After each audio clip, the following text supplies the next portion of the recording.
Hi friends, ಇವತ್ತು ಲಾಗ್ನ ಮಧ್ಯಾಹ್ನದಿಂದ ಶುರು ಮಾಡಿದ್ದೀನಿ. ಮಧ್ಯಾಹ್ನದ ಊಟಕ್ಕೆ ಹುರುಳಿಕಾಳು ಉಪ್ಸಾಂಬಾರು ಮಾಡಿ ಮುದ್ದೆನ ಮಾಡ್ತಾಯಿದ್ದೀನಿ. ಹುರುಳಿಕಾಳೆಲ್ಲ ಚೆನ್ನಾಗಿ ಸೋಸ್ಕೊಂಡು ಸೊಪ್ಪನ್ನೆಲ್ಲ ಬಿಡಿಸಿ 2-3 ಸಾರಿ ಚೆನ್ನಾಗಿ ತೊಳೆದು ಇಟ್ಕೊಂಡಿದ್ದೀನಿ. ಇವಾಗ ಮಳೆಗಾಲ ಶುರುವಾಗಿರೋದ್ರಿಂದ ದಿನ ಮಳೆ ಆಗ್ತಾಯಿದೆ. ನನಗೂ ಕೂಡ ಮಳೆಗಾಲ ಅಂದರೆ ಅಷ್ಟು ಆಗೋದಿಲ್ಲ, ಹಾಗಾಗಿ ಸ್ವಲ್ಪ ಕೋಲ್ಡಾಗಿ ವಾಯ್ಸೆಲ್ಲ ಚೇಂಜ್ ಆಗಿದೆ. ಹುರುಳಿಕಾಳನ್ನ ಕುಕ್ಕರ್ಗೆ ಹಾಕಿ ಚೆನ್ನಾಗಿ ತೊಳೆದು ಅದೇ ಕುಕ್ಕರ್ಗೆ ನೀರು ಹಾಕಿ 2-3 ವಿಷಲ್ ಕೂಗಿಸ್ಕೊತಾ ಇದ್ದೀನಿ.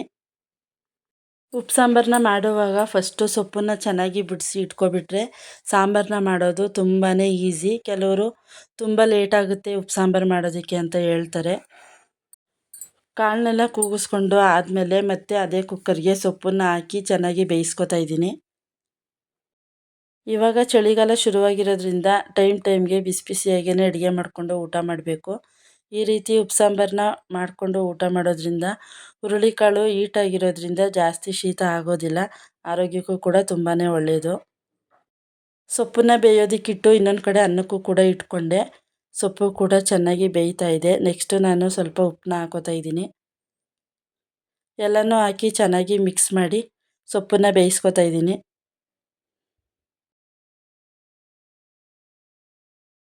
ಸೊಪ್ಪನ್ನು ಚೆನ್ನಾಗಿ ಬೇಯಿಸ್ಕೊಂಡು ಆದಮೇಲೆ ಒಂದು ಪಾತ್ರೆಗೆ ಜಾಲರಿನ ಇಟ್ಕೊಂಡು ಕಾಳು ಮತ್ತು ಸೊಪ್ಪನ್ನು ಸೋರಿಸ್ಕೊತಾ ಇದ್ದೀನಿ.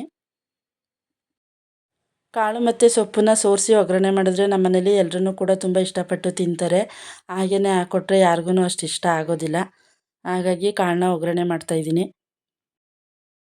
ಮೋಹಿತ್ಗೆ ಸ್ಕೂಲು ಹಾಫ್ ಡೇ ಇತ್ತು ಇವತ್ತು. ಅವನು ಕೂಡ ಸ್ಕೂಲ್ಗೆ ಹೋಗಿದ್ದು ಬಂದು ಡ್ರೆಸ್ ಚೇಂಜ್ ಮಾಡಿ ಫ್ರೆಶ್ ಅಪ್ ಆಗಿ ಇಬ್ಬರೂ ಕೂಡ ಫೋನಲ್ಲಿ ಗೇಮ್ ಆಡ್ತಾ ಮಾತಾಡ್ತಾ ಕೂತಿದ್ರು.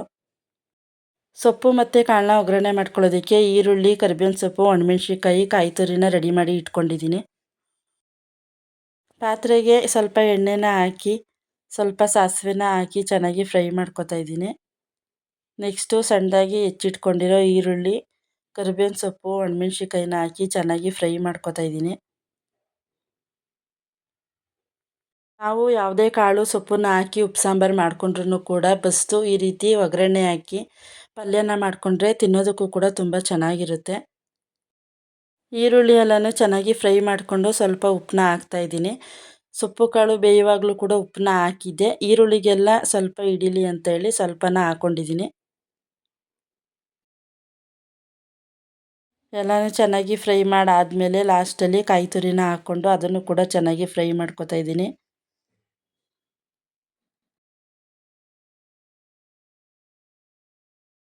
ಕಾಯಿ ತುರಿ ಎಲ್ಲ ಚೆನ್ನಾಗಿ ಫ್ರೈ ಆದಮೇಲೆ ಸೋರಿಸಿಟ್ಕೊಂಡಿರೋ ಕಾಳು ಮತ್ತು ಸೊಪ್ಪನ್ನ ಹಾಕಿ ಎಲ್ಲನೂ ಚೆನ್ನಾಗಿ ಮಿಕ್ಸ್ ಮಾಡ್ತಾಯಿದ್ದೀನಿ.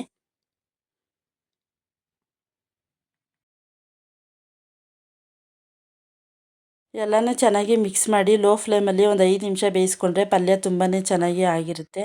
ನಮ್ಮನೇಲಿ ಈ ರೀತಿ ಸೊಪ್ಪು ಕಾಳನ್ನ ಯಾವುದೇ ಕಾಳು ಹಾಕಿ ಹುರ್ಕೊಟ್ರು ಕೂಡ ಮಕ್ಕಳು ಮತ್ತು ಮಹೇಶ್ ಅವರು ತುಂಬ ಇಷ್ಟಪಟ್ಟು ತಿಂತಾರೆ. ಪಲ್ಯ ಕೂಡ ರೆಡಿ ಆಯಿತು. ಸಾಂಬಾರನ್ನು ಕೂಡ ಮತ್ತೊಂದು ಸಾರಿ ಕುದಿಸ್ಕೊತಾ ಇದ್ದೀನಿ. ಸಾಂಬಾರು ಕೂಡ ರೆಡಿ ಆಯಿತು. ನೆಕ್ಸ್ಟು ನಾನು ಮುದ್ದೆನ ಮಾಡ್ಕೊತಾ ಇದ್ದೀನಿ. ಮುದ್ದೆ ಅಂದರೆ ಯಾರಿಗೆ ತಾನೇ ಇಷ್ಟ ಇಲ್ಲ. ಉಪ್ಸಾರಿಂದ ಹಿಡಿದು ಮಟನ್ ಸಾರುವರೆಗೂ ಕೂಡ ಎಲ್ಲರೂ ಇಷ್ಟಪಟ್ಟು ತಿಂತಾರೆ. ಮುದ್ದೆನ ಪ್ರತಿದಿನ ತಿನ್ನೋದ್ರಿಂದ ಆರೋಗ್ಯ ಕೂಡ ತುಂಬಾ ಚೆನ್ನಾಗಿರುತ್ತೆ, ಕೈಕಾಲು ಕೂಡ ಗಟ್ಟಿಯಾಗುತ್ತೆ. ಒಂದು ಪಾತ್ರೆಯಲ್ಲಿ ನೀರಿಟ್ಟು ನೀರು ಕುದಿ ಬಂದಮೇಲೆ ಸ್ವಲ್ಪ ಹಸಿಟ್ಟನ್ನ ಹಾಕಿ ಚೆನ್ನಾಗಿ ತಿರುಗಿ ನೆಕ್ಸ್ಟು ನಾನು ಮುದ್ದೆ ಎಷ್ಟು ಬೇಕು ಅಂತೇಳಿ ನೋಡಿ ಮಾಡ್ಕೊತಾ ಇದ್ದೀನಿ. ಮಕ್ಕಳೇನು ಮುದ್ದೆ ಊಟ ಮಾಡೋದಿಲ್ಲ, ನಾನು ಮಹೇಶ್ವರ್ ಇಬ್ಬರೇ ಊಟ ಮಾಡೋದು, ಹಾಗಾಗಿ 2 ಮುದ್ದೆನ ಮಾಡ್ಕೊತಾ ಇದ್ದೀನಿ. ಎಲ್ಲ ಚೆನ್ನಾಗಿ ಬೆಂದಮೇಲೆ ಎಲ್ಲನೂ ಚೆನ್ನಾಗಿ ತಿರುಗಿ ಮಿಕ್ಸ್ ಮಾಡಿ ಮುದ್ದೆನ ಕಟ್ಕೊಂಡ್ರೆ ಆಯಿತು. ಮುದ್ದೆ ಕೂಡ ರೆಡಿ ಆಗುತ್ತೆ. ಇವಾಗ ವೆದರ್ ಚೇಂಜ್ ಆಗಿರೋದ್ರಿಂದ ಕೋಲ್ಡ್ ಆಗೋ ಚಾನ್ಸಸ್ಸು ತುಂಬಾ ಇರುತ್ತೆ. ಹಾಗಾಗಿ ಹೀಟಾಗಿರೋ ಪದಾರ್ಥಗಳನ್ನ ಸ್ವಲ್ಪ ಜಾಸ್ತಿ ತಿನ್ನೋದ್ರಿಂದ ಕೋಲ್ಡ್ ಆಗೋದನ್ನ ಕಡಿಮೆ ಮಾಡ್ಬೋದು. ರಾಗಿ ಮುದ್ದೆ ಉಪ್ಸಾರು ಅಂದರೆ ಯಾರಿಗೆ ತಾನೇ ಇಷ್ಟ ಆಗಲ್ಲ. ಪ್ರತಿಯೊಬ್ಬರೂ ಕೂಡ ಇಷ್ಟಪಟ್ಟು ತಿನ್ನುವಂಥ ಊಟ ಇದು. ಫ್ರೆಂಡ್ಸ್, ಇದಾಗಿತ್ತು ನನ್ನ ಇವತ್ತಿನ ವ್ಲಾಗ್. ಯಾರು ನನ್ನ ಚಾನಲ್ನ ಸಬ್ಸ್ಕ್ರೈಬ್ ಮಾಡ್ಕೊಳ್ಳದೆ ವಿಡಿಯೋನ ಹಾಗೆ ನೋಡ್ತಿರ್ತೀರ, ಸೈಡಲ್ಲಿ ಬರೋ ಬೆಲ್ ಬಟನ್ನ ಪ್ರೆಸ್ ಮಾಡಿ ಚಾನಲ್ನ ಸಬ್ಸ್ಕ್ರೈಬ್ ಮಾಡ್ಕೊಳ್ಳಿ. ಈ ವಿಡಿಯೋ ನಿಮಗೆ ಸ್ವಲ್ಪನಾದರೂ ಇಷ್ಟ ಆಗಿದರೆ ಲೈಕ್ ಮಾಡಿ, ಕಾಮೆಂಟ್ ಮಾಡಿ, ನಿಮ್ಮ ಫ್ರೆಂಡ್ಸ್ ಎಲ್ರಿಗೂ ಶೇರ್ ಮಾಡಿ.